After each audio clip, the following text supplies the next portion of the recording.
Assalamualaikum warahmatullahi wabarakatuh. Bagaimana kabarnya teman-teman semua? Semoga kita selalu dalam keadaan sehat dan semoga kita selalu berada dalam lindungan Allah Subhanahu wa taala. Kami dari kelompok 1 yang beranggotakan Dini Eliawati dengan NPM 2021 4624002 dan saya sendiri Nur Mutahharoh 2021 462402023. Dan kemudian ada Muhammad Julian Al-Zaki dengan NPM 2020 464402014. Oke, kita langsung saja kepada pokok materi yang akan kita bahas.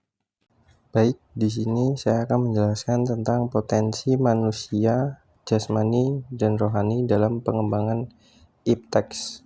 Ada beberapa pendapat yang membahas tentang potensi-potensi yang dimiliki oleh manusia.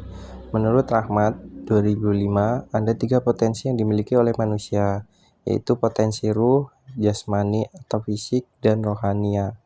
Ruh berisikan potensi manusia untuk bertauhid, yang merupakan kecenderungan untuk mengabadikan diri kepada Sang Pencipta. Potensi jasmani mencakup konstitusi biokimia yang secara materi teramu dalam tubuh.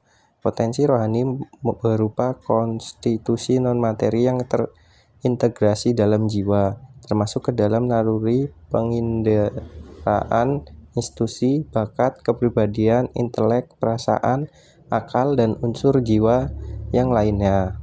Lalu menurut Imam Al-Ghazali, yaitu manusia mempunyai 4 kekuatan potensi, yaitu yang pertama, qalb, merupakan suatu unsur yang halus, berasal dari alam ketuhanan, berfungsi untuk merasa, mengetahui, mengenal, diberi beban, disiksa, dicaci, dan sebagainya, yang pada hakikatnya tidak bisa diketahui. Lalu yang kedua ada ruh, yaitu suatu yang halus, yang berfungsi untuk mengetahui tentang sesuatu dan merasa.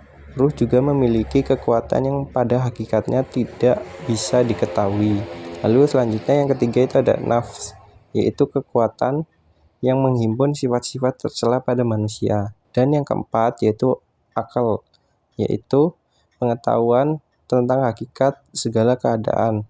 Maka akal diibaratkan sifat-sifat ilmu yang tepatnya di hati, yaitu dari Al-Ghazali 1995. Selanjutnya, sejalan dengan akal pikiran dan rasio itu, Al-Quran juga memakai kata pikir dalam 18 ayat seperti afala takhurun, apakah kamu tidak berpikir, lakum takafharun, agar kamu berpikir. Untuk pengajaran yang sama, Al-Quran juga menggunakan istilah dabara, yaitu memperhatikan, nazara, nalar atau penalaran, memperhatikan dengan pikiran rasio sampai kepada penelitian secara ilmiah. Di dalam 328 ayat yang lain dipakai istilah ra'a, melihat, memahami, untuk memberikan dorongan atau rangsangan dalam menghayati kebesaran dan kekuasaan Allah dengan kesempurnaan ciptaannya. Melalui ayat-ayat ini, manusia diajak mengetahui, menghayati, mengerti, merasakan, dan akhirnya mengimani. Setelah iman menjelma, karena terus-menerus diulang, dan setiap ulangan bervariasi konteks serta bentuk masing-masing, maka diharapkan manusia tunduk berserah diri sepenuhnya kepada Allah Subhanahu wa Ta'ala, yaitu Triantoro 2007. Berdasarkan ayat-ayat tersebut, Al-Quran memberikan motivasi agar manusia menggunakan akal pikiran untuk membaca dan mengamati fenomena-fenomena alam semesta. Hal ini karena akal merupakan rahmat Allah yang paling besar di samping petunjuk agama yang dilimpahkan kepada manusia. Menurut Kailani 1992, melalui akal manusia inilah manusia menghasilkan iptek yang super canggih.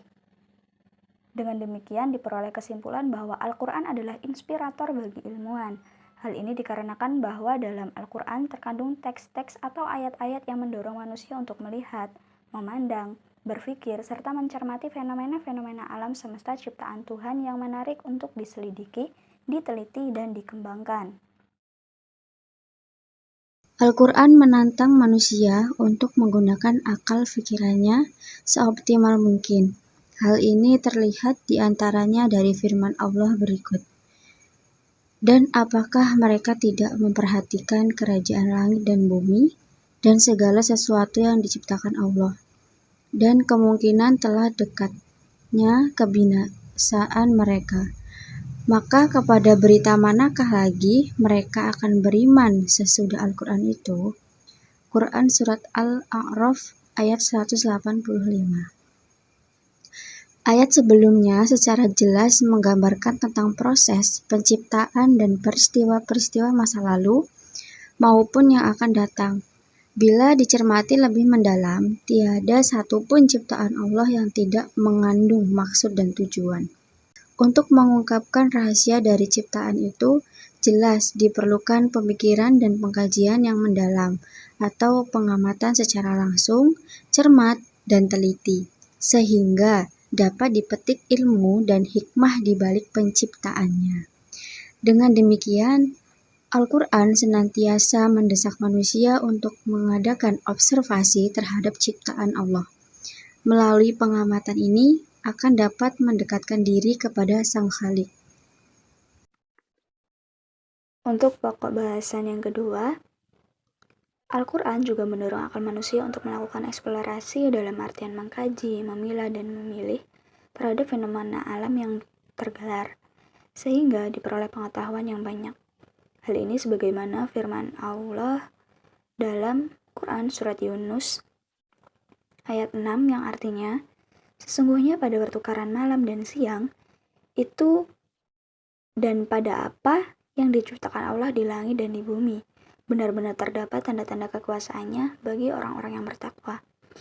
Pada ayat ini, Allah menjelaskan tanda-tanda kekuasaannya, yaitu seperti pertukaran malam dan siang, walaupun pertukaran dengan arti pergantian malam dan siang itu disebabkan oleh perputaran bumi mengelilingi sumbunya. Namun, perbedaan panjang malam dan siang disebabkan letak suatu tempat di bagian bumi yang disebabkan oleh pergeseran sumbu bumi itu dan 23,5 derajat dari putaran jalannya atau garis edar, serta peredaran bumi keliling matahari. Di samping perputaran malam dan siang, dalam ayat ini juga menjelaskan bahwa di antara tanda-tanda kekuasaan Allah yaitu Allah menciptakan langit dan di bumi dengan aneka ragam benda, seperti benda cair, benda padat, kemudian udara, tumbuh-tumbuhan, binatang, gemuruh petir.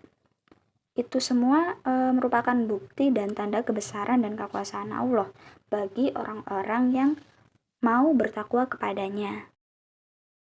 Menurut Trianto pada tahun 2007, memahami ayat tadi pada dasarnya yaitu memaparkan fenomena alam sesuai dengan sunatullah, yaitu hukum Allah, yang berlaku masih dalam tahap pemaparan. Fenomena tersebut berupa pengaruh penyiraman air hujan terhadap pertumbuhan tanaman akan diangkat sebagai metode ilmu pengetahuan. Baik, cukup sekian penyampaian dari kelompok kami. Apabila terdapat kesalahan, kami mohon maaf yang sebesar-besarnya. Saya akhiri. Wassalamualaikum warahmatullahi wabarakatuh.